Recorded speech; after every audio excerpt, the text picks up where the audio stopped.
I usually deep fry my veggies for this dish because it seems so traditional. By that I mean, it echoes every sweet and sour on the menus of local South African Chinese restaurants.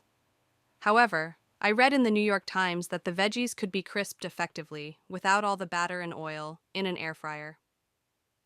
Since I got a shiny new air fryer toy for Christmas, I thought I'd add the method to the recipe as an alternative. For ultra crispy veggies in the air fryer, use a combination of veggie oil and corn flour. I used 6 tablespoons of maizena with 5 tablespoons of sunflower oil and 1 tablespoon of sesame oil for flavor. Simply sprinkle clean, dry florets of cauliflower, stalks of mushrooms, cubes of pineapple or any other suitable veggie with 3 tablespoons of corn flour. Mix the veggies up so that they're fully coated. Then, spoon on the oil combo and mix again. Repeat the process, making sure that there are no dry spots on the veggies, and pop into the air fryer in a single layer at 200 degrees Celsius for 15 minutes. Shake halfway through the process, and voila, gorgeous crispy veggies.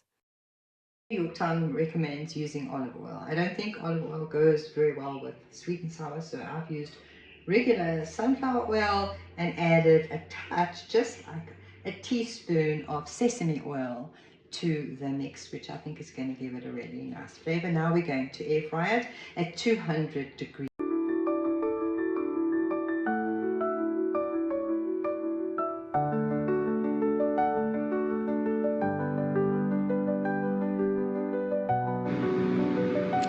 And there we go.